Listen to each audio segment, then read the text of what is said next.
What's up, guys? Mason the Brock Henderson here, and I apologize in advance for any noise you hear in the background.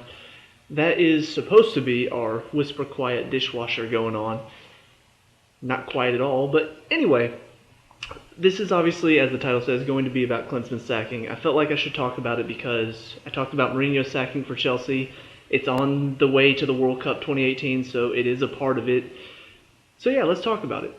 First of all, let's focus on what happened to build up to this, because this was not just we lost to Mexico, we lost to Costa Rica. Oh, that's it. That's all I needed to be. No, this is several years in the making. You go all the way back to the World Cup in 2014. Really great run if you look at it in context.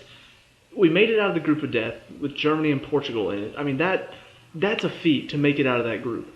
And then you make it all the way to the quarterfinals and get beat by Belgium, who at the time looked like they were one of the teams to beat. Of course, now you look in retrospect and they're a bit underwhelming at times. But either way, we had the chance to beat them, and we managed to shut them down. A lot of it had to do with Tim Howard, but I mean, kept them 0-0 all the way into extra time, and then that's when they beat us, was in extra time. So you really look at that, and at first glance, it's like, okay, yeah, that was great. But then you really start thinking about it, and we had the chance to beat them. And not even that, there were several players that didn't really get their chance to make a mark. Julian Green comes off the bench in extra time, scores a goal, and all of a sudden everybody's like, well, where was that the rest of this tournament? Where was he? Like, why bring him out now when you're 2 goals down? Like, it doesn't make any sense. So there was still that slight bit of disappointment, even though it was a good run. That gets carried over into the Gold Cup, where we lost to Jamaica in the semifinals. And beyond that loss, it wasn't even just the loss. It was also the performances before that weren't good enough. We were winning, but they were very lackluster performances. We were eking out results. We weren't really putting on the performance that I think we expected us to, especially considering some of the players we still had. It wasn't like there were any worse players on our team. It was just some of the players that were underperforming kept getting game time. And for some reason, there were no changes happening. The loss in the semifinals to Jamaica was kind of when people started saying, okay, maybe Klinsmann isn't as good as we thought. And a lot of that, once again, had to do with the fact that you look at how we lost. There was a young player who I guess was doing well in the MLS. Not as heard of as Julian Green for me, because obviously he was at Bayern Munich. Everybody was talking about him during the World Cup. This guy was doing really well in the MLS. I think he was like 22 or 23. I want to say Gordon was his name. But everybody was talking about him like, oh yeah, he's a player we need to see more of. He comes in the last part of the Jamaica game and gets himself a goal off a header, like everybody's expecting him to. And so everybody is asking the question again, why wouldn't we see more of him? Like, why wait until now when you're down 2 goals to bring him in? And so that's when the question started to really get asked, is Klinsmann good enough? So then we go to the Copa America. A lot of really good South American teams, not really expecting a whole lot. We make it to the semifinals and end up in 4th place. Not a bad result. But then you look, and once again, the performances, you still got Bradley playing, who did terrible in the Gold Cup. For some reason, he's still getting to play full 90-minute games.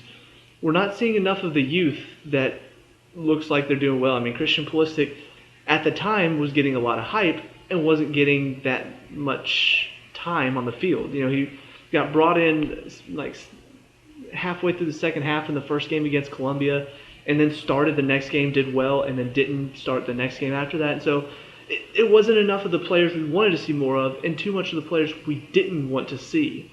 And that's kind of the story of Klinsmann's time at the U.S.A. There are players on the field that aren't getting the time they deserve, and some that are getting time that they don't deserve at all. I mean, obviously I've said it before, Michael Bradley is one who has done terribly in the past few tournaments. I mean, World Cup was where it started, 2014. That's where he started to really drop off. Before that, you can say he was doing okay, he was average. World Cup 2014 was awful. Passing was terrible, defensively he wasn't working hard enough. Gold Cup, I blame a lot of it on him. Copa America wasn't really a factor at all on the field. He was kind of a body there. And so all of this is building up into those first 2 Hex games against Mexico and Costa Rica. So all of that is building up. Once again, Bradley's on the field, and then Chandler's on the field ahead of Yedlin. And both of those players are involved in really the poor performances that we saw. And that's kind of the last straw at that point. There have been so much build up to it. There's been so much build up to this.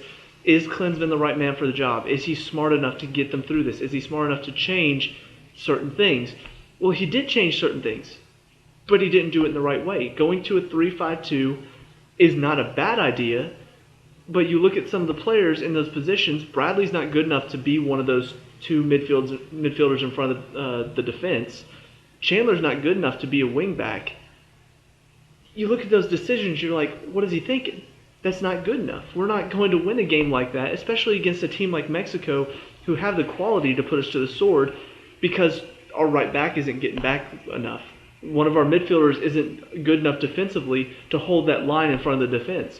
So I'm not saying a 3-5-2 or a 3-4-1-2, whatever you want to call it. I'm not saying it's good enough to have worked in general.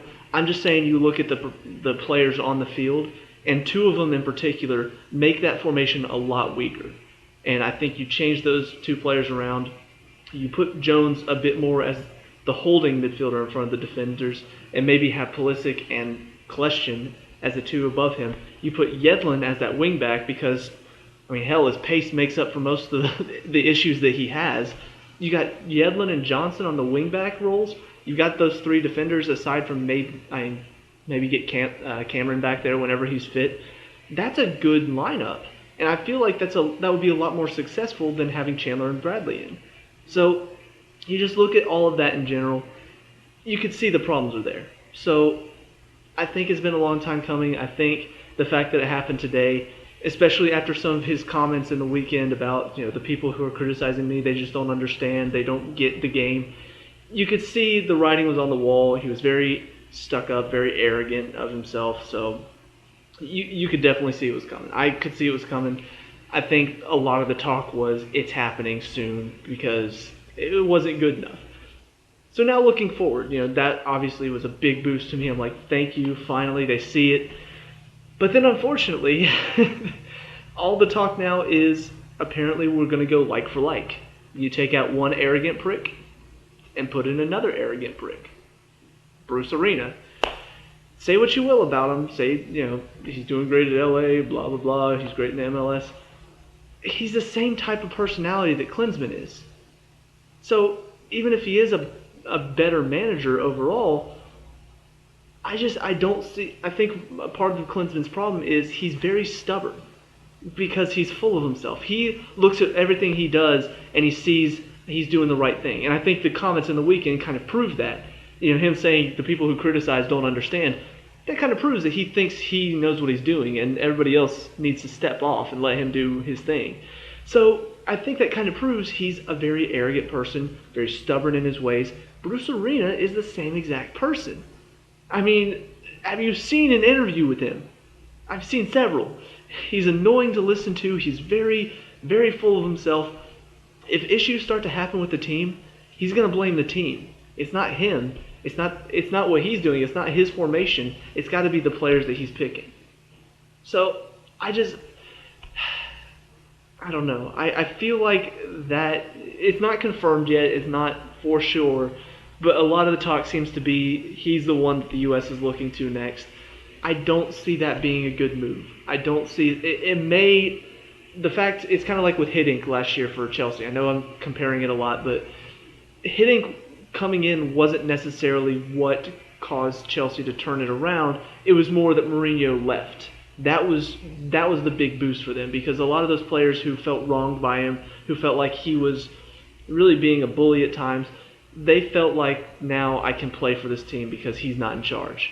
And whether that's right or wrong, make your own decision.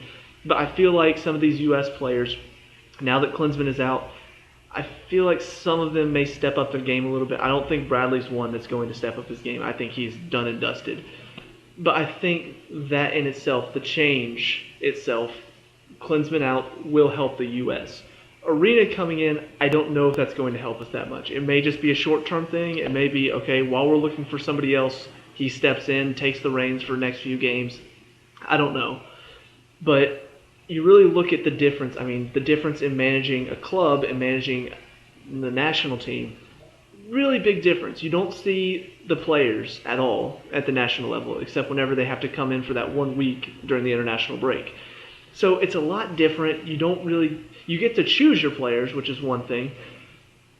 So I don't know if he'll be able to make the obviously he's done it before, but I don't know if he'll be able to take the success he's had at LA and bring it to the national team. And on top of that, you look at the players he has at LA compared to the players elsewhere in the MLS, they have a lot of really good players. You look at Zardes, you look at what are the others? Donovan, Beckham. Obviously, some of them are. I can't remember how many of those are retired now, but he had a pretty stacked team at LA for a little while, which is why he continued to dominate the league. It's since faded off a little bit, but I don't see him being good enough to take the talent that we have on our national team. I mean, you look at all of the players we've got overseas playing at these top levels. Obviously, Pulisic is the prime example of it because he's getting constant starting time for one of the best teams in Germany. But you look at some of the other teams. I mean, Yedlin's playing for Newcastle and getting some good game time. Heinemann is one that I would like to see him get more game time at Bournemouth because, I mean, he's been at Fulham for a while, so I'd like to see him get time. There's some other ones. Obviously, Julian Green at Bayern is another one that people are hoping he'll start getting some more game time. Johansson is another young player who's playing for another team, Werder Bremen in Germany. Miazga, obviously at Chelsea, but loaned out to Vitesse, playing week in, week out. Carter-Vickers at Tottenham. I mean, one of the biggest mistakes I think Klinsmann made was not cup tying him in this past 2 games because he's supposed to be a really good defender coming up, and he has the possibility to play for England. So we might want to get him in our team and cap tie him. And then Lyndon Gooch at Sunderland is another one. So a lot of players out and about playing in other leagues. I would like to see some of them start to get the time because, frankly, you look at the team right now, Pulisic, Yedlin, I think Wood, and Johnson. And Brooks. Those 5 are playing elsewhere.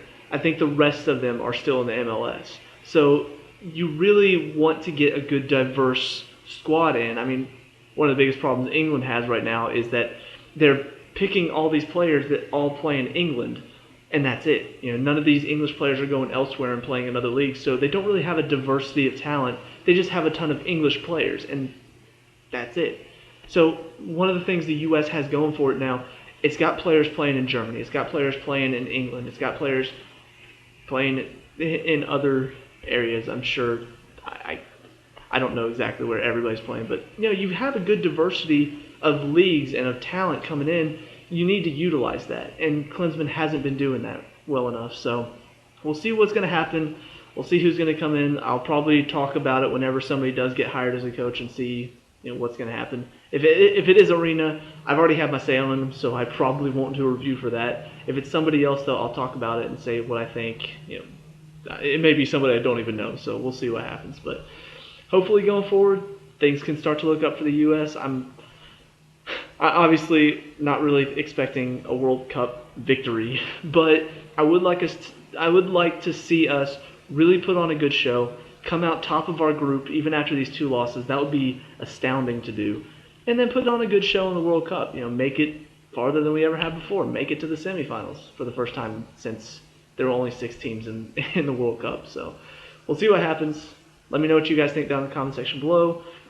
Do you agree with Klinsmann sacking? Do you agree with Bruce Arena coming in? Let me know. We can talk about and discuss all that good stuff. Leave a like and subscribe for future U.S. reviews, and I'll see you at the next one. Peace out.